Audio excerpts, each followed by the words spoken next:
Assalamualaikum anak-anak, kembali lagi bersama pembelajaran geografi ya. Pada kali ini Ibu akan menjelaskan mengenai keterampilan dasar membaca dan membuat peta. Silakan untuk disimak dan tetap semangat.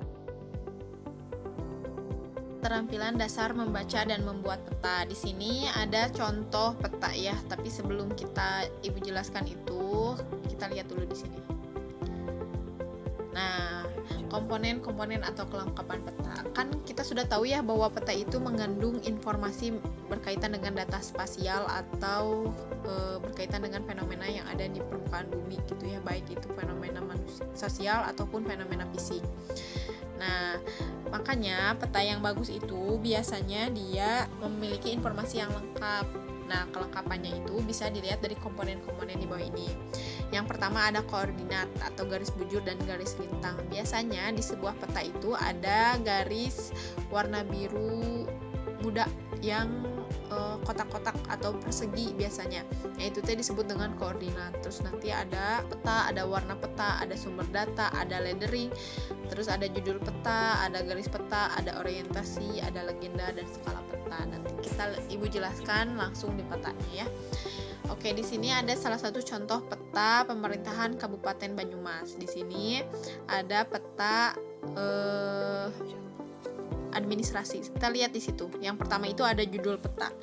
Judul peta itu dia disimpan paling atas gitu ya. Kalau nanti kalian disuruh bikin peta, diharuskan judul itu ada di paling atas peta gitu ya, mau di pinggir atas, mau di atas peta, mau di pinggir kanan, mau di pinggir kiri, yang penting di atas gitu ya, yang namanya judul. Nah, judul itu biasanya memuat informasi sesuai dengan isi informasi. Misalkan kalian bikin peta Jawa Barat, berarti di dalam petanya itu harus ada peta Jawa Barat, bukan peta Jawa Tengah gitu. Jadi harus sesuai antara judul dengan petanya. Misalkan kalian bikin peta Garut, tapi di judulnya peta Jawa Timur, kan nggak cocok gitu ya. Jadi harus sesuai dengan isinya. Nah, kenapa harus sesuai? Karena biasanya judul itu hal pertama oleh pembaca peta. Sebelum melihat petanya, pasti lihat dulu judulnya. Wah, ini peta apa nih? Langsung dilihat dulu judulnya, dibaca dulu judulnya, kayak gitu. Nah, letak judul itu nggak boleh mengganggu ya. Jadi harus disesuaikan. Biasanya kata Ibu juga di atas kiri atau atas kanan atau di atas peta, kayak gitu ya. Boleh di bawah, tapi harus di bawah peta. Kalau itu pun di kiri atau di kanan atau di atas petanya sudah penuh gitu, kalian mau nyimpen di bawah nggak apa-apa, kayak gitu. Asal jangan ada di bawah legenda, di bawah skala, kayak gitu nggak boleh. Jadi komponen yang paling utama yang harus ada di atas itu adalah judul peta.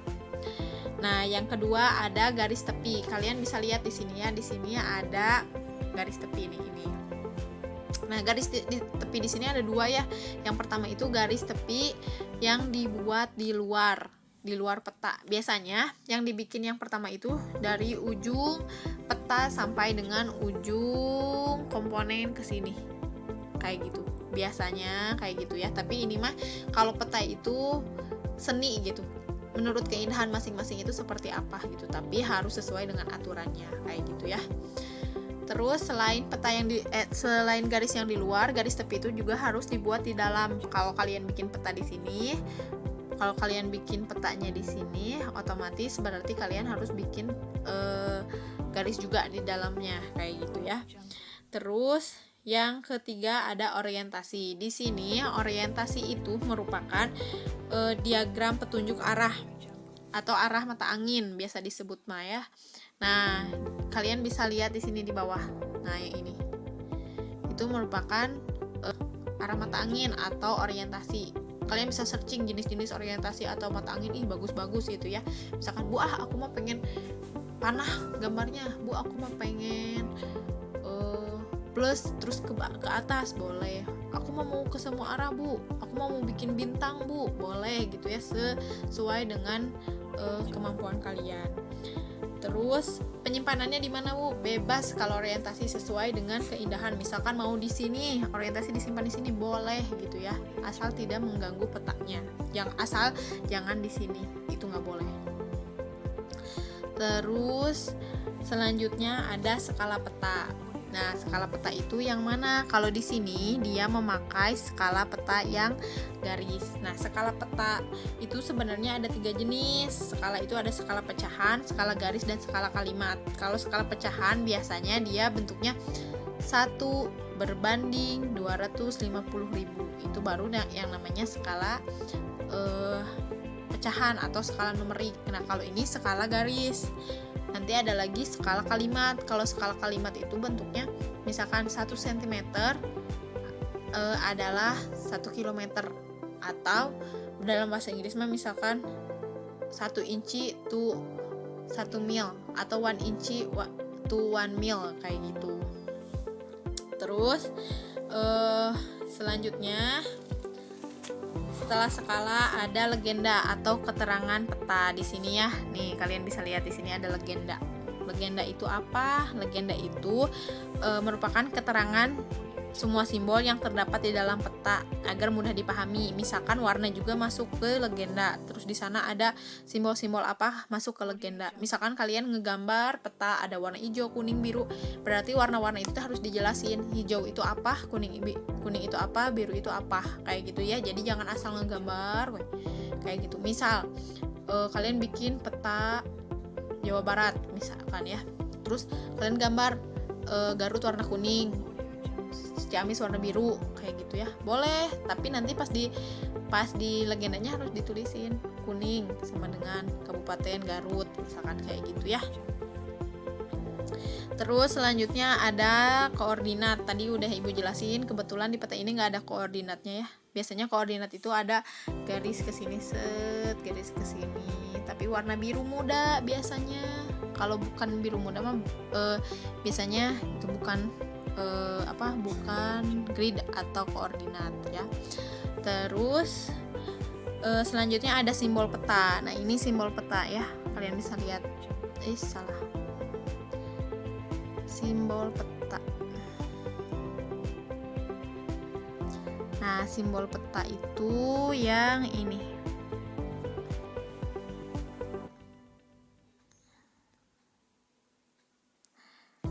Simbol peta itu yang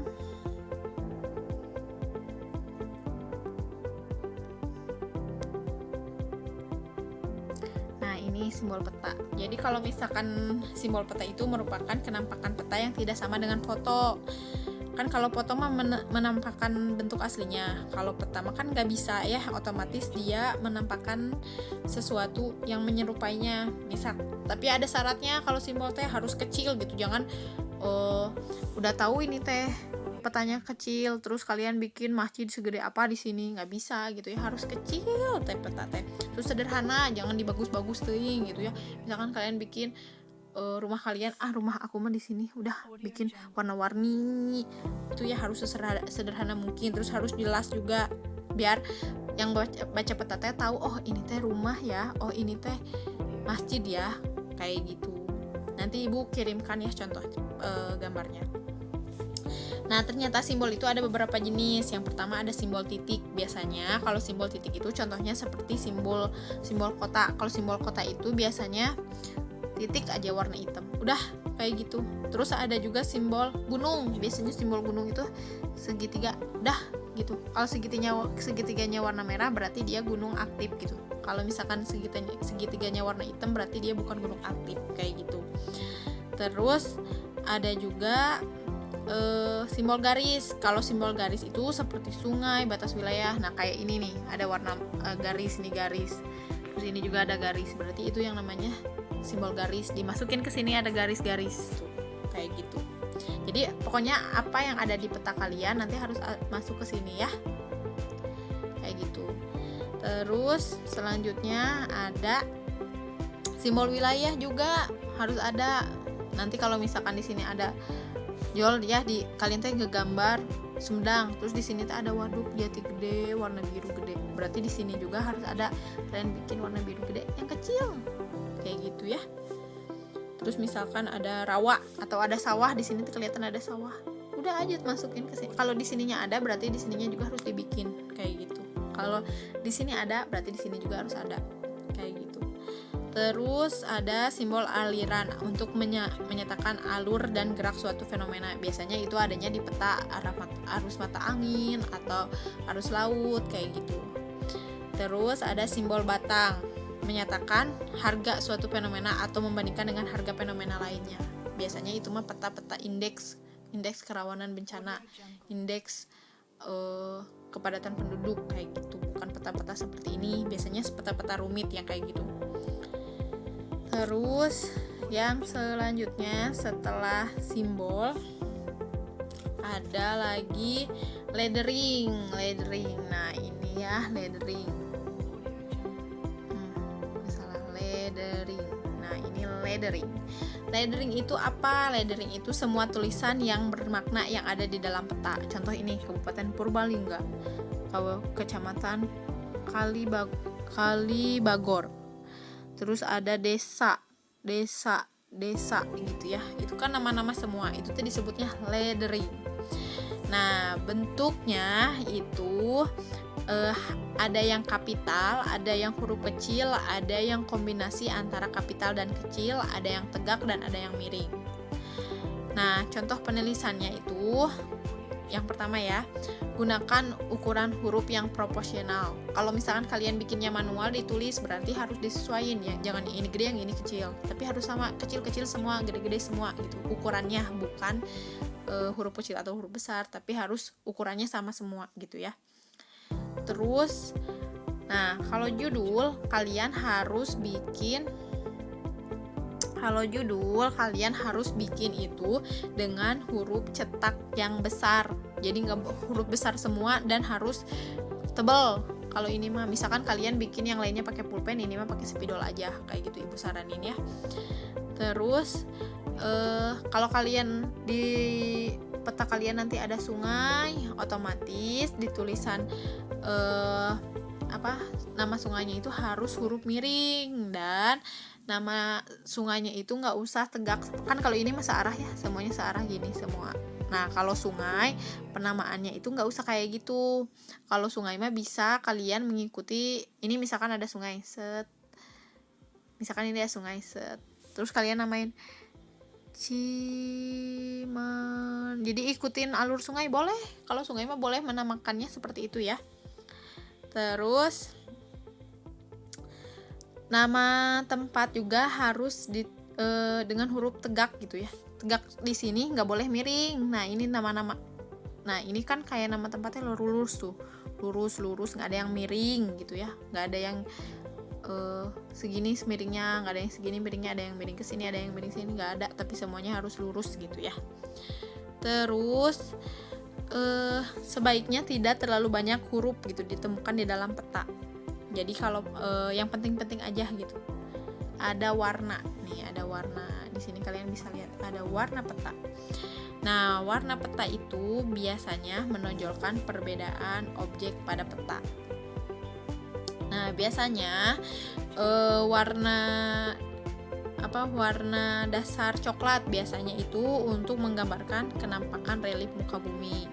Terus ada warna dasar biru, berarti dia perairan, biasanya sungai, danau, laut itu pasti warna biru.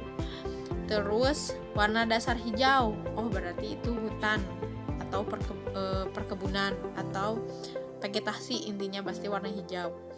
Terus ada warna merah atau hitam, biasanya jalan, kota, pemukiman, batas wilayah, atau pelabuhan udara, biasanya mereka warna merah atau hitam. Terus ada juga warna putih. Nah kalau warna putih itu biasanya menggambarkan es. Kalau misalkan kalian lihat peta-peta yang ada di digital ataupun di atlas, pasti di daerah kutub itu petanya warna putih kayak gitu ya. Terus yang terakhir kalian bisa lihat di sini ada sumber. Nah ini yang ini. Itu teh merupakan sumber data dan tahun pembuatan.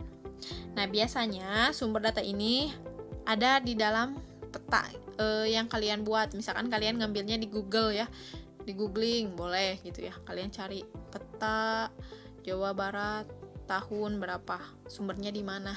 Kayak gitu pasti ada sumbernya juga. Kalau kalian ambilnya dari atlas, ya udah sumbernya tulisin atlas tahun berapa kayak gitu ya.